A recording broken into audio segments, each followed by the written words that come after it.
Thank you so much, Charlie. Thank you so much for your very kind words. And it's really a real pleasure to be here with you. It's a really lovely thing to be invited. And as we said, we're going to focus in on grace and truth. And I'm going to ask Chris to stand up in a second. I'm going to ask him a few questions about some of his journey. We're going to do that in like 3 sections. And some of the things we're talking about are quite extreme. About when people end up sleeping rough, about some of the issues that happen. And this might be a world a long way from a lot of you, a lot of your experiences. But I really hope that it's helpful for everyone in whatever circumstance they're in. Maybe, there are people you're trying to support, or people in difficulties that you're supporting. And I think this grace and truth, tension and dynamic that we'll explore is really relevant in so many ways. So when Charlie invited me, and I was thinking about, and I looked at the map, and I've known Chris for, I think, about 13 or 14 years now, and he lives in Gravesend, so that's not too far. I did have a few challenges with the M25 on the way here, but I thought it would be great to actually bring him along too. So Chris, do you want to come up and come up to the mic here? That's great. And so, Chris, we met, didn't we, in 2011 at the Greenbelt Festival, and you were there. You'd come along with a church, hadn't you? Yeah. And we met. We'll say a little bit more about this. I was running a seminar about homelessness, and Chris actually stood up and shared some of his journey and his story there. But do you want to just take us back to how things were sort of 5 or 6 years before we first met? What was your situation? I was I'd been living on the streets for about 4 years, which is, it's not a very nice place to live. When you see someone sleeping on the street and you see them in the doorway, there's a lot of stuff that's deeper going on with their lives and in the lives that they're living, and even as an addict, living on the street is a very, very scary time in my life. It was an eye-opener to what was going on. Because like many, I just thought that the person sleeping in the doorway, that was it. But there's a lot more to it, a lot of dangerous world. And how had you got into that state? What had been your journey? You'd been in the army. You'd grown up in South East London, gone into the army, and when you'd left, what happened? What led to you ending up being on the streets? I think, like as John said, I come from South London. It was quite a rough neighbourhood that I was in. I was getting in trouble as a kid, and I see this going into the army as a way of running away from the trouble. But really, I was running away from something else that we'll talk about a bit later. But and when I came out of the army, I got involved with drugs and drink. Not too heavy, but just tasting it here and there. To me, my life was perfect. I was in a good relationship with a beautiful lady, and we settled down. We had children. I had a really good job in social work. I worked with people with learning disabilities. To me, my life was just completely normal. But for others around me, they actually see how much the addict was affecting my life. There was like 2 people living within me. There was me, that I thought was normal, and then there was the addict that the other people were seeing. And it was the addict that other people wasn't liking. Slowly, they moved away. Right. From the addict and me. What was your behaviour like? What was going on? I mean, my behaviour was, when I look back on it, it was disgusting. It was terrible. It was abusive. It just sometimes like. And what did it lead to? Like, what then happened? I mean, did people get fed up with that? Yeah, I mean, people didn't want to be around me, And to me, it was their fault. It was never my fault. It was always like a poor me syndrome. Oh, everybody's leaving me, because they're, I won't say the word, but, it's their fault. It was never my fault. You're doing well on the language. I know, Well done. sorry. It's great. John did. We had a briefing on the way. Yeah. I did get my wrist slapped a few times on the way down here. I was like, John, I'm trying to get the swear words out now. Slowly people didn't want to know me, and it got to the point where my wife, she chucked me out of the house, said enough's enough. And I really hated her at that time and really blamed her that it was her fault that I was an addict and or become this addict and this horrible, nasty person. And when I look back now, and I've looked back like many years now, I've been clean for about 17, 18 years. I admire what she done. I really do, because I was just dragging her down and I was dragging my children down. And it's really hard for me to say that I would have destroyed the relationship and I would have destroyed my children. And I admire her to this day that she had the courage to say, enough's enough, get out. And part of your journey is that you can say that and you can sort of almost, appreciate what she did. But what then happened? What was the sort of, you said about 3 or 4 years on the streets and things got really low. Charlie gave a bit of a warning earlier that things got really grim, didn't they, for you? Yeah, I think when I was on the streets, I was going through this, like, blaming everybody and not taking any responsibility for myself. It's very easy for me to stand up here today because I'm clean and sober and say these things. If I was still my addict, it'd still be everybody else's fault, I think. But,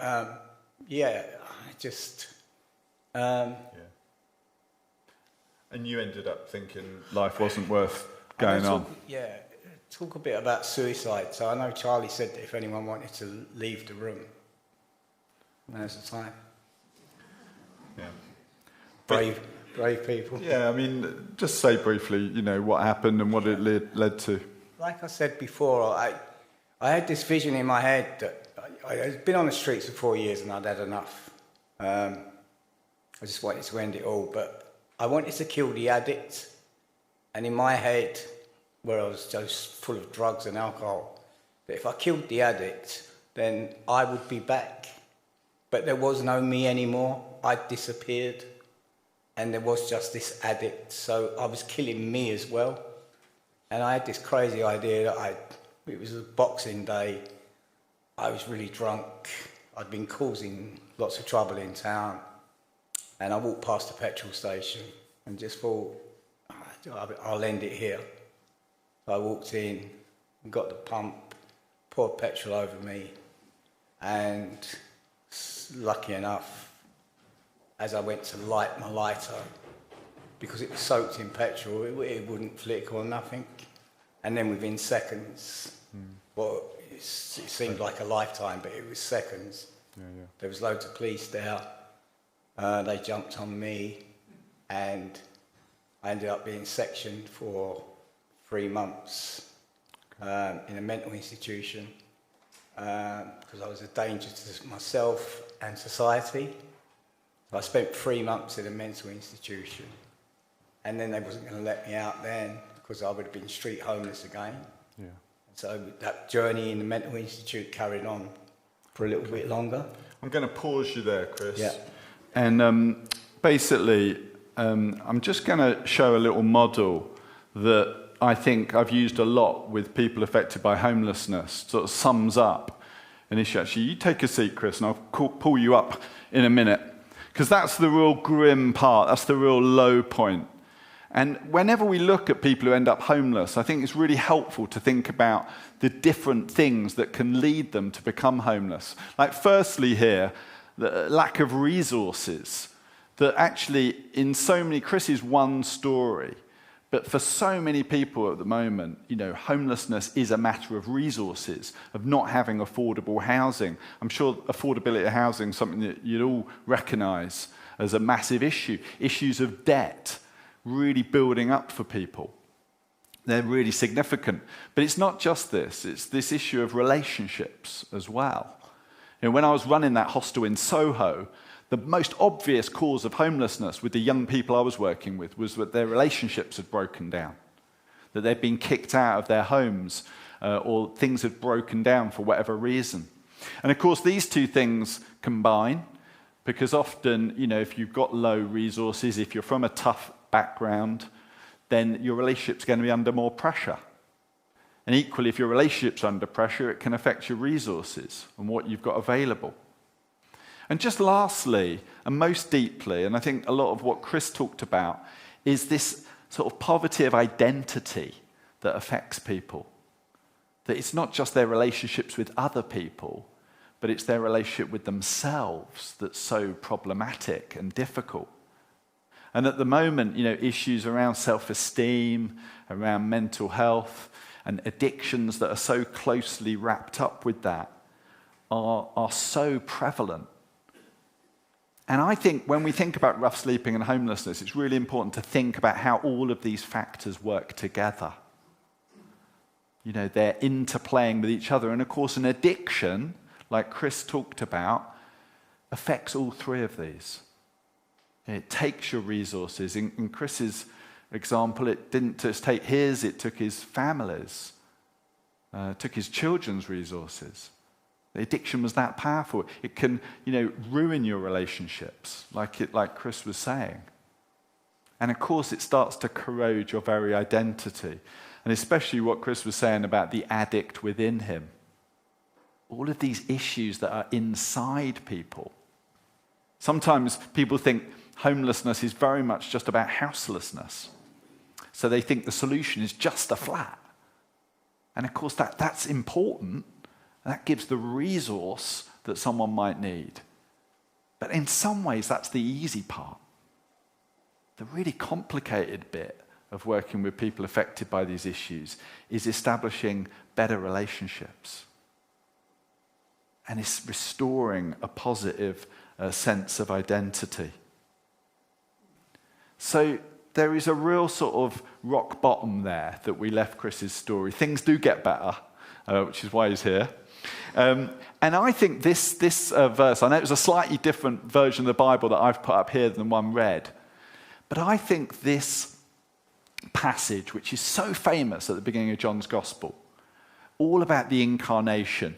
John's opening chapter is so cosmic in its whole significance that the God who created all things incarnated himself.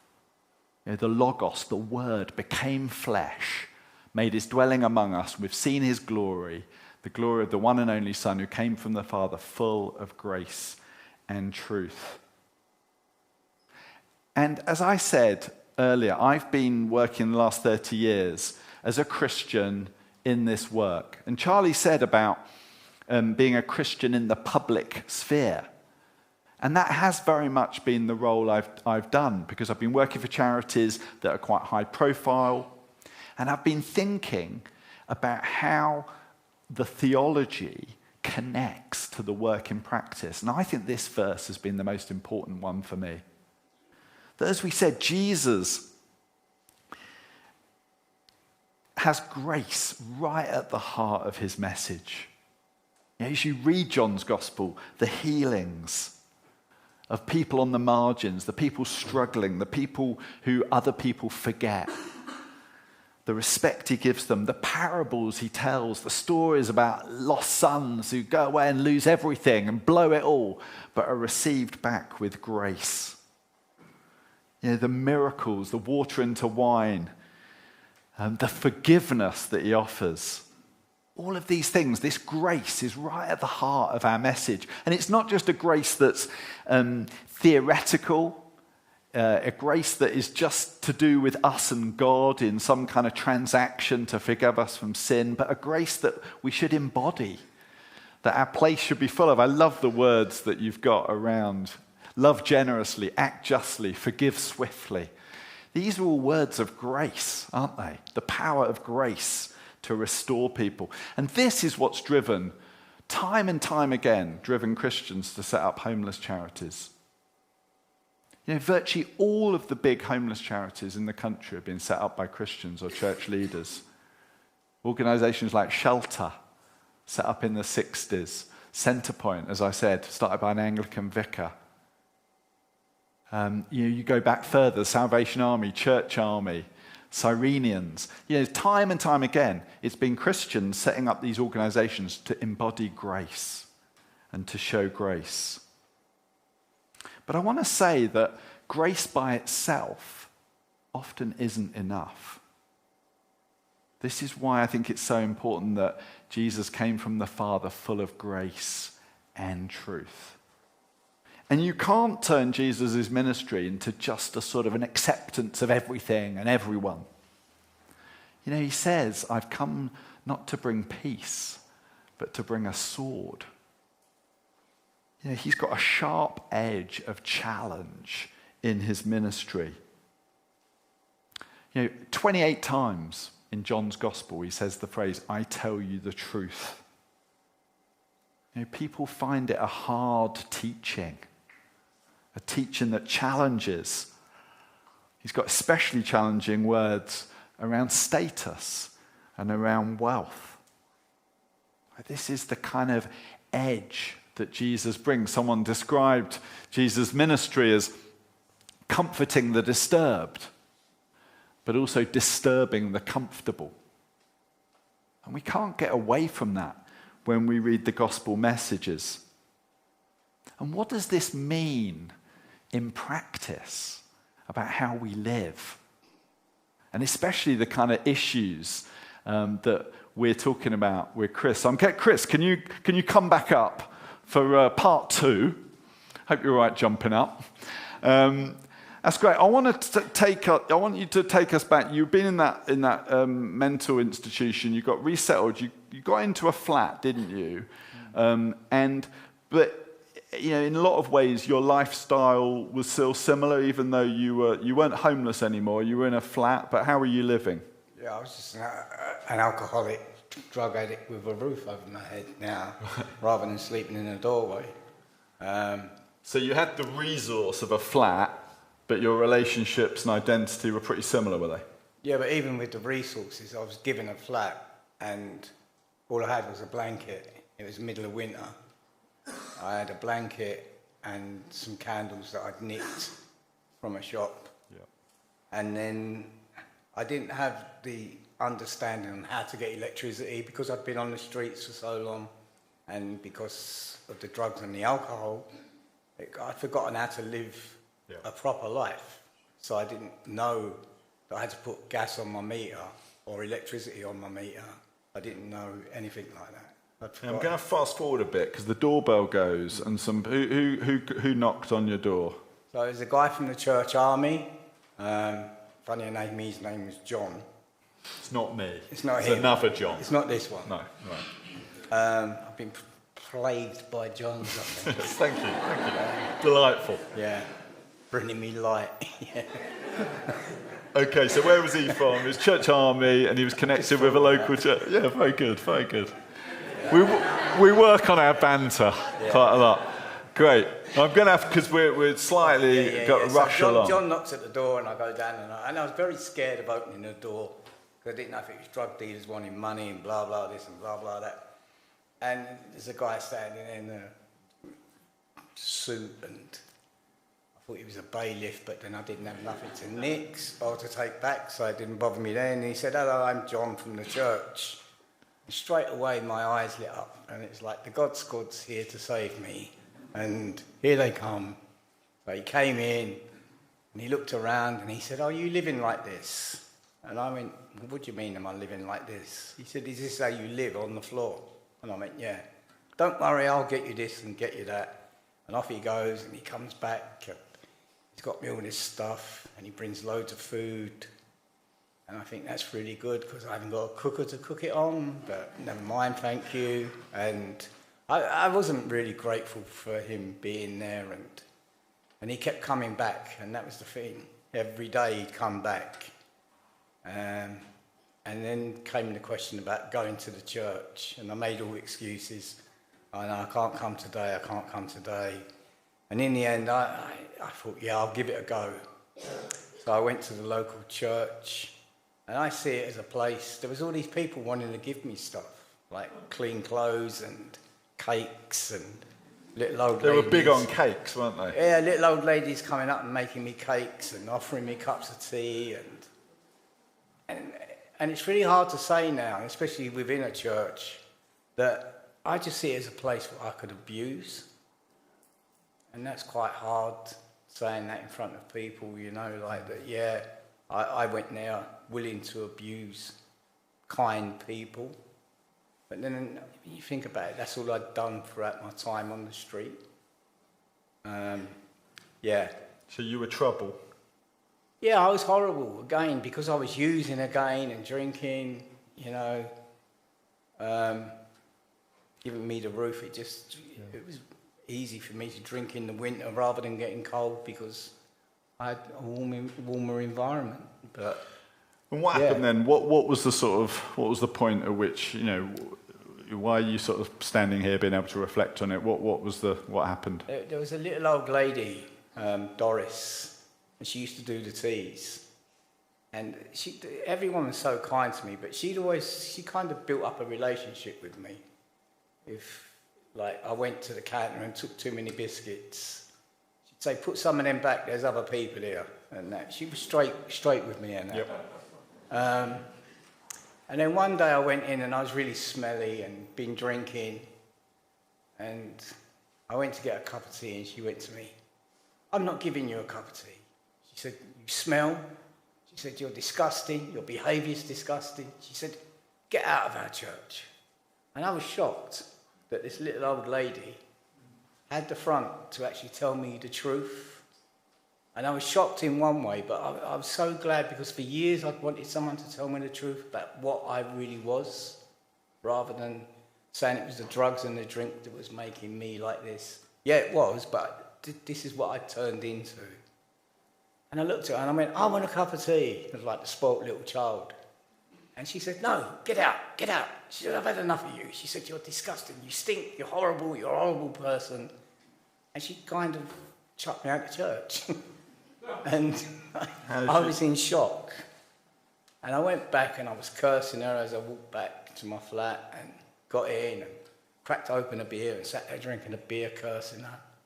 And then something said to me, but she's right. What she said is the truth. And something hit me then that I'd go back and show her a lesson. And the following Sunday, I didn't drink before I went to church. And I made sure I had a wash. And I went in the church for the first time sober. And I looked presentable. I still had shabby clothes on and that. And she just stood there and smiled. And I'll never forget that smile. It meant so much to me. She didn't offer me no cakes. She didn't offer me anything. She just offered her smile. As if to say, you started the journey. And I did. And that's when I thought, if I can do it for 1 hour or 2 hours a day, and I can do it for free, and then I can do it for 4. And then I'd go back and forget about Doris. But then I'd see her. She'd go, yeah. And Chris, you're saying, is it 17 years now? You've been sober. Yeah. So, and actually, we're going to pause there again. But actually, you really count your recovery journey really as starting from that conversation with Doris. Definitely. Yeah. Let's give a clap to the 17 years. Great. Okay, I'll get you back up. It's great. This is the best illustration of what I was going to say. This is why I was so keen for Chris to come. Because, that truthfulness, I don't want everyone to go home from today thinking they've got to do a Doris with everyone they see. Because as Chris said, that isn't the take-home message. But there was a relationship there. And I just want to show you a little model that, those of you who remember graphs, you got there, we got grace on that side and truth along the bottom here. I can never remember which is the Y or the X-axis. But basically, if you think of grace and kindness and all that stuff I was talking about on one side, and then truthfulness, the honesty and the challenge. And I think If as a Christian or if as a church you're low in grace and truth, you're probably not helping people much. You're probably not a great witness, to be honest. But often there's a problem, I think, in church work and in some of the Christian work and some of the culture that we live in, where it's all about grace and kindness and support. And the truthfulness gets lost. And I think this is often quite naive, especially naive in terms of if you really want to help people. But it also leads to a whole load of issues in churches where people aren't really saying what they mean. They're not really brave enough to challenge because they think it's not Christian. And I think a lot of Christian cultures can find it really, really hard to tell the truth. They might be preaching truth or theological truth or debating it, but actually talking about what's really happening in people's lives, in people's behavior, can be really hard.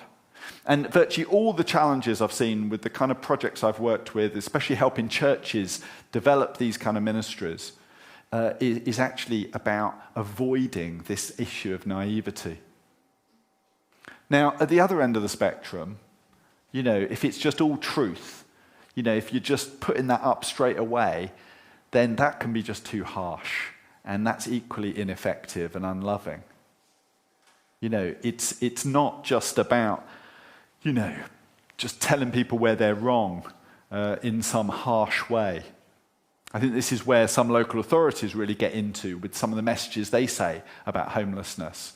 And I've worked a lot of time in Westminster, and things have really often fallen into this trap in terms of the public messaging around homelessness. But I really, really believe in this blend, and I think this is the blend that Chris is talking about that Doris got right. That actually there is the grace of a relationship. Yeah, you can have a biscuit. Don't take 5, though. It's a relationship that does care, but is willing to name truth and talk about things honestly. And I'm not going to go on too long, but just to give you a little model here that I've used a lot in my work, that, there's a column of words there, all to do with grace, of unconditional acceptance, giving people another chance, showing compassion, being flexible, saying yes to people. These are all great things. These are some of the reasons why Christians have stepped out of their comfort zone to help people in need. But that column isn't enough by itself. These words are also really, really important to help people change. As well as acceptance, the enforcement of rules, as well as giving people another chance, the maintenance of boundaries. As well as supporting people, challenging them. Often we need to love people by saying, no, I'm not going to do that. And I think anyone in the room who's a parent can probably see some echoes of this in the ways we have to parent. I'm seeing quite a lot of nods. And it's certainly been true in my case. I'm in a situation, I've got 3 children. My youngest is really struggling at the moment in all kinds of ways. This is very relevant on the home front as well. And I think we have to really get over a view that being Christian is about being on the left-hand side. Actually, I think Jesus models all of these things. And I think in following him, we need to learn more how to blend these things in a loving way. I think in the second reading in John, it's beautifully condensed in this one line or these 2 lines that Jesus says. Obviously, there's this woman being accused of adultery. People are trying to test Jesus. Should we stone her? Should we kill her for what she's done? And when they all walk away after Jesus has challenged them, Jesus says these words. He speaks with grace. Then neither do I condemn you. Jesus doesn't condemn her, and we shouldn't be in the business of condemning anyone. But he doesn't just finish there. He says, but go, leave your life of sin. Go and live differently. Change your ways. And that's the truth. That's the truth element. And I think in that one verse, you've got a condensed example of grace and truth. And I think that in my life, grace and truth has been relevant in all kinds of ways. It's been very relevant in my work. But I've spent quite a lot of time sitting in on 12-step groups, Alcoholics Anonymous, and all of the anonymous groups that you get. And if anyone's had any experience of those groups, I think they're phenomenal examples of grace and truth. Because I used to be at work in the West End of London. There were literally street homeless people sitting next to film stars. So it's a place of grace, a place of open acceptance.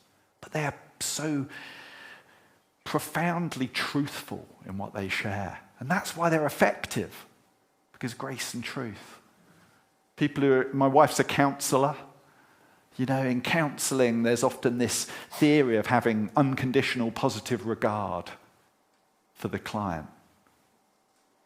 So it's like grace, that there's an unconditional regard for the person having counselling. But from that position, you explore what's true.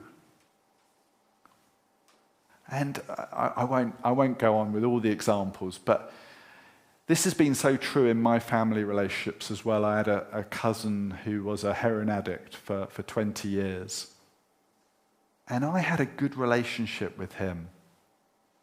I was one of the only people in my family who maintained a relationship with him.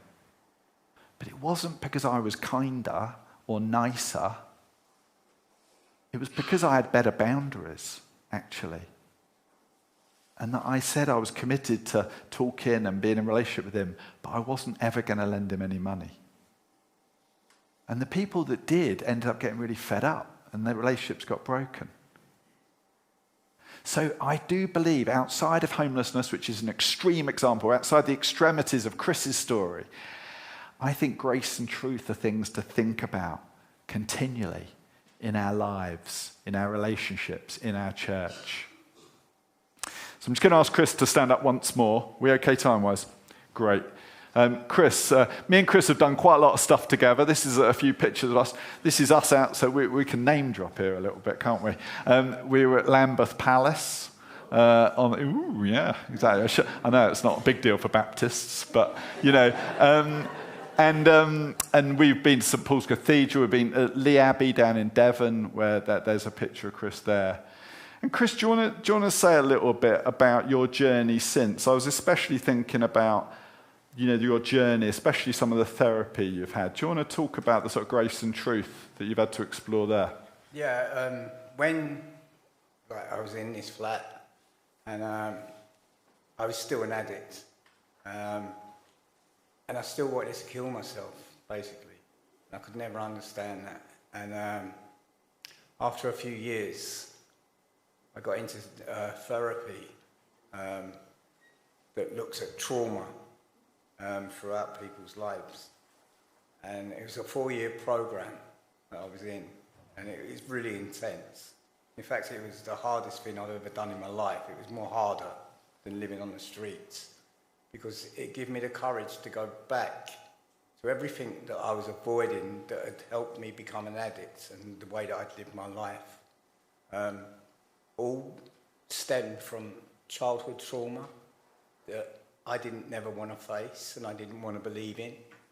And this therapy gave me the strength to go back to that traumatized time and understand the emotions and the feelings that have been so mucked up throughout the years that was due to my childhood. So it didn't matter what I'd done in life, because what had happened to me as a child, it was going to happen anyway, kind of thing. I had to take responsibility for my actions, but the root cause wasn't the addiction, wasn't the drugs. They was just a symptom. A symptom of what happened to me during childhood. And since then, finding that out, it's like been a journey of discovery about who I am. And that journey will continue till the day I die. And in it, I will always talk about my addiction, because my addiction now, whereas it was the thing that I wanted to kill, it's something that I embrace because it brought me here today. You know, a much better person. The addict was kind of learning from me now. Yeah.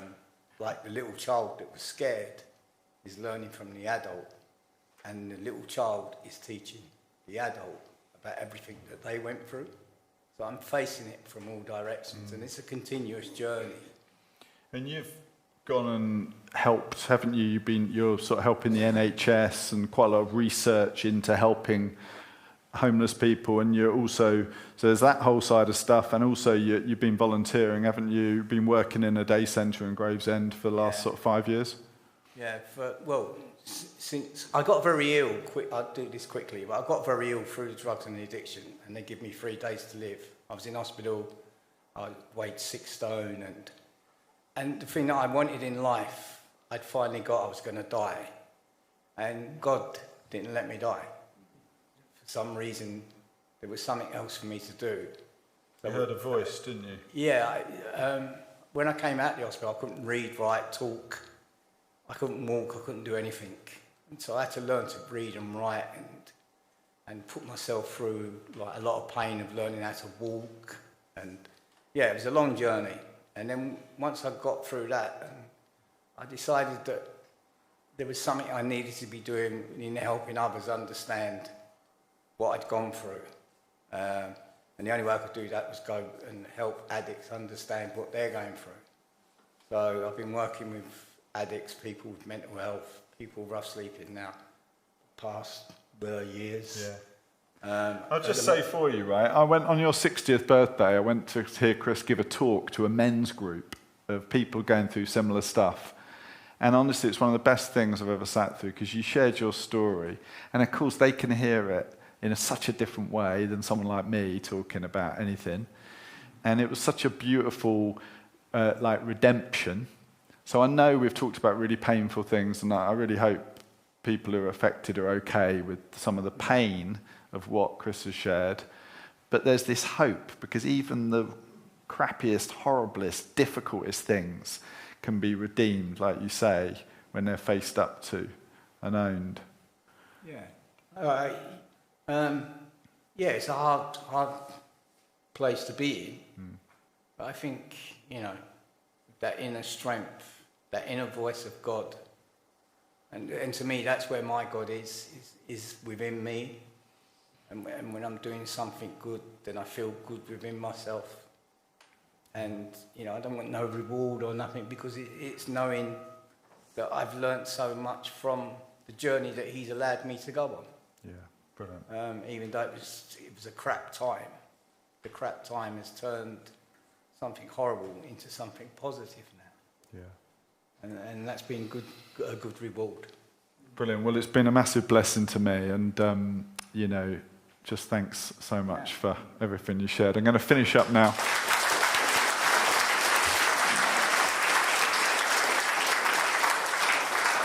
So I'm just going to finish there, just very, very briefly. The charity I work for, as I said, Hope into Action, going back to these 3 circles, we provide a new resource of a house, but new relationships with the church, and also the offer of a new identity. 6 of our tenants last year got baptised, which is just a sort of real apex of taking on a new identity. And it's a beautiful thing when these things come together. And I'm really proud of the witness that the church is. And if there is a take-home that I want to leave you with, that I think it's this equation. That I really believe, we know that God so loved the world that He sent Jesus. And Jesus is all about love. But that love is a tough form of love at times. It's a durable form of love. It's a redemptive form of love that can scoop right to the bottom of the sludge and the crappiness of our humanity and redeem us and pull us up. And I think this is the beautiful thing when we think about grace and truth. That it's a grace that is truthful enough to transform lives. And a truth that is graceful enough to draw us, not to judge us, but to draw us close to God. to be transformed by his love. So thanks very much for inviting me, and great to be with you. Thank you.